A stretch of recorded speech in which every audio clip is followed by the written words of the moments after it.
What's up guys, it's your girl favs. Welcome back to my channel. I am so freaking excited to bring you guys yet another pregnancy video that I've been procrastinating filming, and we are in our third trimester now, so it's a perfect time for me to bring you this content.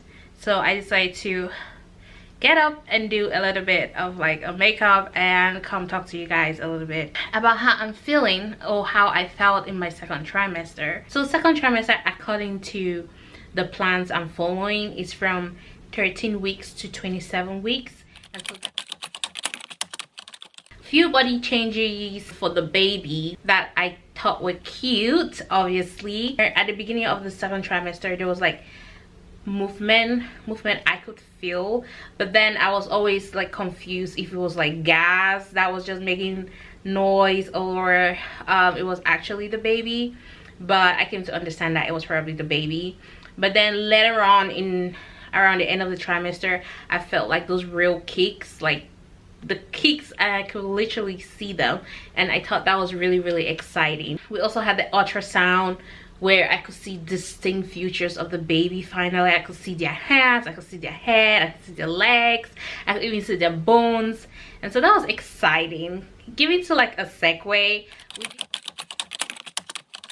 we did have the anatomical ultrasound where they are able to tell you like the gender, they're able to tell you that they kind of like take pictures of every single part of the baby's body to make sure everything is growing pretty well. I didn't find out the gender. I gave my best friend to hold on to 8, and so we will finally find out about our gender. Right now when I'm talking to you, I already know the gender of the baby, but later on in third trimester we're gonna find out what the baby is actually gonna be, so that's pretty exciting.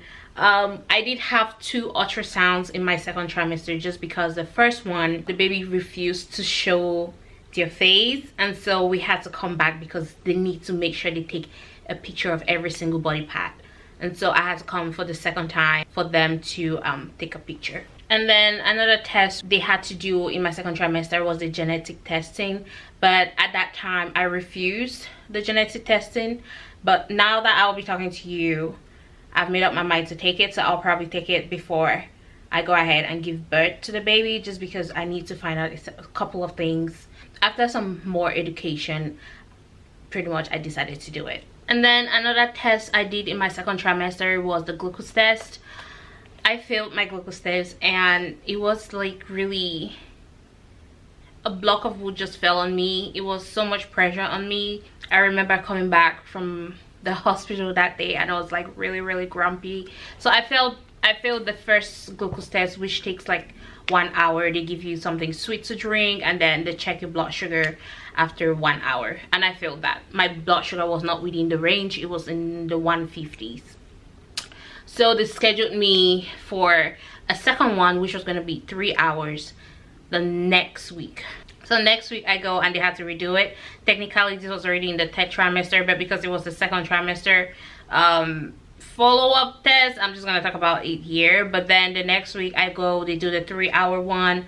I stay there for freaking 4 hours because yeah, it's the hospital, right? And they poke me 4 good times.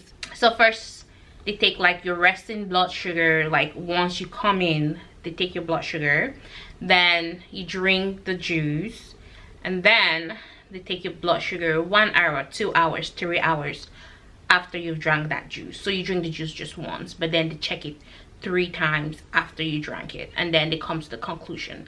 So my blood sugar pretty much stayed in the perfect range. But what gets me is because the first time they took the 1 hour one, they also like draw a lap, they also do like a lap draw, and my A1C was low, so I'm in the clear. I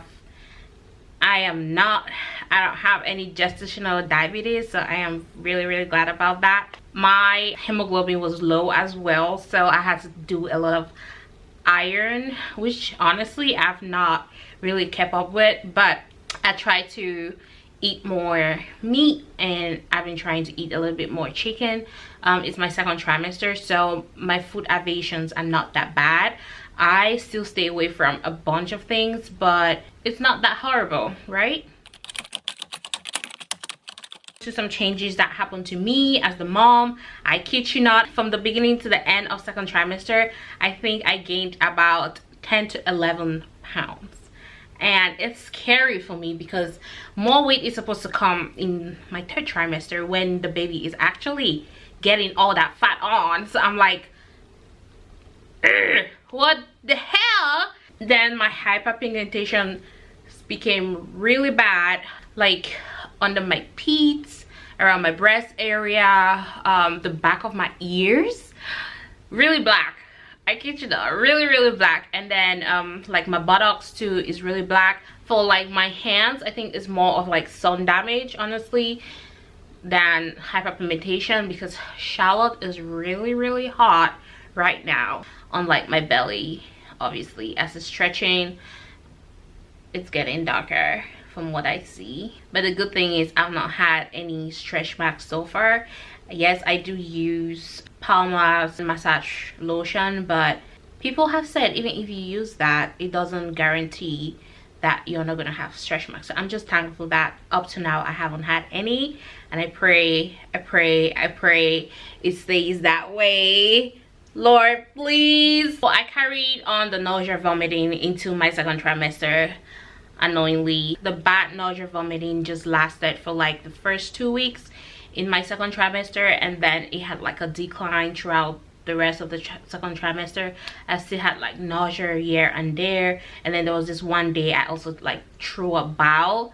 But apart from that, I mostly had like nausea, not vomiting in my second trimester. I had that decline in nausea and vomiting. I was able to actually eat some more foods that I was refusing during my second trimester. I still stayed away from the tomatoes because I tried it again in my second trimester and it just couldn't go down. So I was like, okay, that's a no for me throughout the pregnancy. So I do not eat anything like tomato stew for now. I did try some Korean noodles, not the Indomie I tried in my first trimester. I did try Korean noodles, the really spicy ones, and they were good.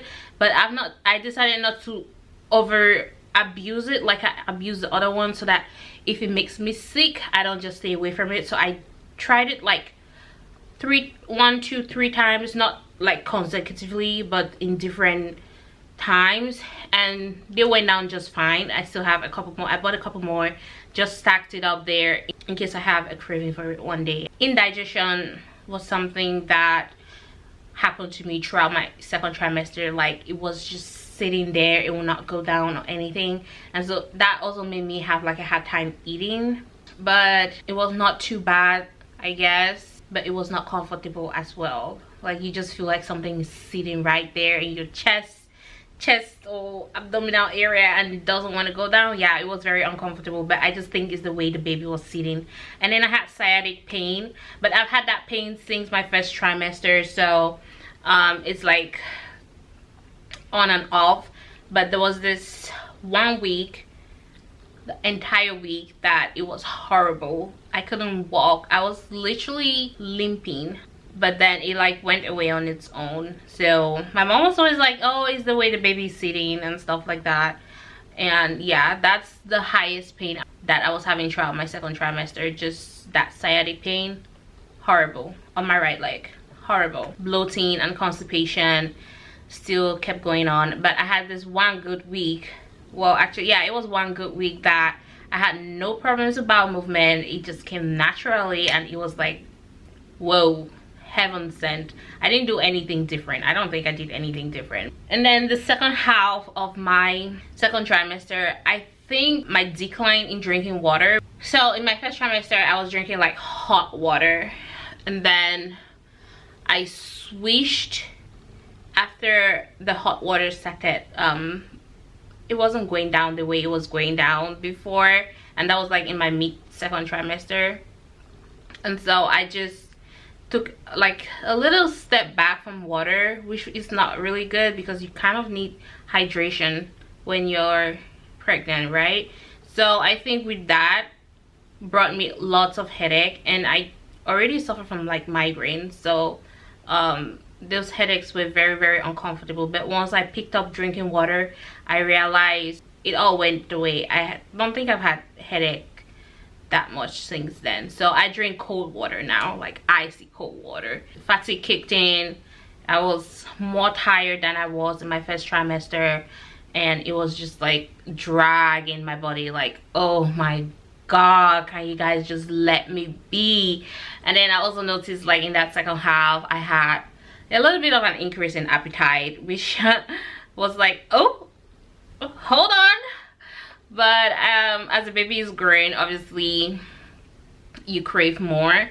Like my doctor said, they're like a parasite, and if you eat or you don't eat, they still have their nutrients. They will take away from you, and it's your body that's gonna suffer. So I was like, you know what, now that I'm feeling us to eat, I should actually eat.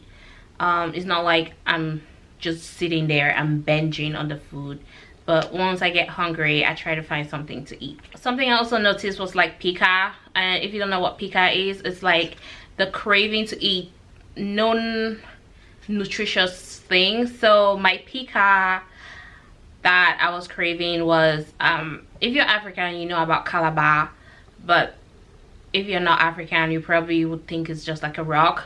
It's a rock, but it tastes good. And so I was craving that. I've been craving that. I would take like a little bit to like suppress the craving, and then just keep the rest away, because with me already suffering from constipation, things like eating a rock is not really good for that, because you're at risk of more constipation and then hemorrhoids, and yeah, I don't want to go through all that. I take just like really tiny bits just to get that flavor, just to get that smell, and then drink lots of water. And once I feel like I'm getting backed up, I like take a step behind and then drink some fiber, and I'm all good. So overall, my second trimester was way better than my first trimester, even though at the end of the second trimester I had that fatigue, but then I had more, I could feel myself having more energy on most days than I was in my first trimester. So that is really, really nice, and I was really excited about that. I even had the strength to travel and go for my sister's wedding and my friend's wedding, and so it was just like so exciting. I'm just so excited. I'm almost hitting my end point, and even though I'm full of excitement, I'm also full of like being like so much uncertainty. And so I can't wait to bring you guys how I actually felt in my third trimester, because it is crazy. I feel like I'm going insane. But you guys, tell me how you did in your second trimester. Tell me all the stories, tell me the craziness. Do not forget to comment below your experiences, and if you're going through it currently, how you're dealing with all the side effects, or if you're enjoying the energy boost that you're having. And if you're craving non-nutritious foods like me, please tell me. Don't forget to like, subscribe, and comment. Ciao.